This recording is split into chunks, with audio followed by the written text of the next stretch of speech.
നിങ്ങളിതുണ്ടാക്കി കൊടുത്താൽ നിങ്ങളുടെ മക്കൾ ഉറപ്പായിട്ടും വീണ്ടും വീണ്ടും ചോദിച്ച് വാങ്ങിച്ച് കഴിക്കും കേട്ടോ. ഇതുണ്ടാക്കാൻ ഭയങ്കര എളുപ്പമാണെന്ന് ഞാൻ പറയത്തില്ല.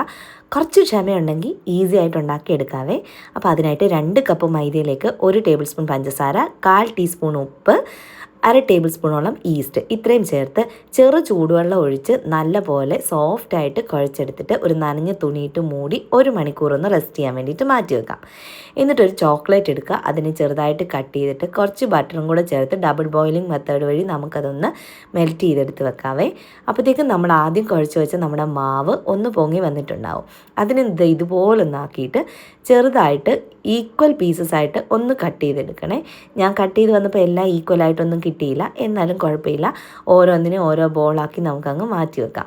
എന്നിട്ട് അതിൽ നിന്ന് ഓരോ ബോളായിട്ട് എടുത്തിട്ട് കുറച്ച് മൈദപ്പൊടി ഒന്ന് തൂകി നമുക്ക് ചെറുതായിട്ടൊന്ന് പരത്തിയെടുക്കാം. ഒത്തിരി പരത്തണ്ട, ചെറുതായിട്ട് മതി. എന്നിട്ട് അതിലേക്ക് നമ്മൾ മെൽറ്റ് ചെയ്ത് വെച്ച് നമ്മുടെ ചോക്ലേറ്റ് വെച്ച് കൊടുത്തിട്ട് ഇതിനെ ഒന്ന് റോൾ ചെയ്തെടുത്ത് ഒരു സിലിണ്ടറിക്കൽ ഷേപ്പ് ആക്കിയിട്ട് നമുക്കിതങ്ങ് മാറ്റി വെക്കാം. ഇതുപോലെ എല്ലാത്തിനെയും അങ്ങനെ ആക്കിയിട്ട് അങ്ങ് വെക്കാവേ. എന്നിട്ട് വീണ്ടും ഇതിൻ്റെ മേലേക്ക് നമുക്കൊരു നനഞ്ഞ തുണിയിട്ട് 1 മണിക്കൂർ റെസ്റ്റ് ചെയ്യാൻ വെക്കണം. അതുകൊണ്ടാണ് ഞാൻ പറഞ്ഞത് ക്ഷമ വേണം എന്ന്.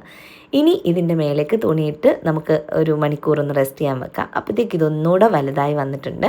ഇനി നമ്മുടെ എയർ ഫ്രയർ എടുക്കാം, അതിലേക്ക് നമുക്ക് ഇതങ്ങ് വെച്ച് കൊടുക്കാം. ഇതിൻ്റെ മേലേക്ക് നമുക്കിനി മുട്ട ബീറ്റ് ചെയ്തതാണ് തേച്ച് കൊടുക്കേണ്ടത്. എൻ്റെ കയ്യിൽ മുട്ട ഇല്ലാഞ്ഞതുകൊണ്ട് ഞാൻ പാലാണ് തേച്ച് കൊടുത്തത്. പാല് തേച്ചപ്പം ഇതിൻ്റെ മുകൾ ഭാഗം ചെറുതായിട്ടൊന്ന് ഡ്രൈ ആയ പോലെ ഇരിപ്പുണ്ട്. മുട്ടയാണെങ്കിൽ നല്ലൊരു ഗ്ലൈസിങ്ങോടെ വരുവേ. അപ്പോൾ 160 ഡിഗ്രിയിൽ 13 മിനിറ്റാണ് ഞാൻ വെച്ചിട്ടുള്ളത്. അപ്പോഴത്തേക്ക് നമ്മുടെ ചോക്ലേറ്റ് ബ്രെഡ് ഇവിടെ റെഡിയായി വന്നിട്ടുണ്ട്. എടാ മോനെ, ഒരു രക്ഷയില്ലാത്ത ടേസ്റ്റാണ്. 2 കപ്പ് മൈദയുടെ അളവിൽ നമുക്ക് 9 എണ്ണം ഉണ്ടാക്കിയെടുക്കാൻ പറ്റും കേട്ടോ.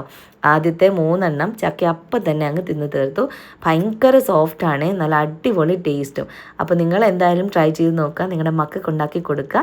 ട്രൈ ചെയ്തിട്ട് അഭിപ്രായം കമൻറ്റ് ചെയ്യാൻ മറക്കരുത്. അപ്പോൾ അത്രയേ ഉള്ളൂ. ടാറ്റാ.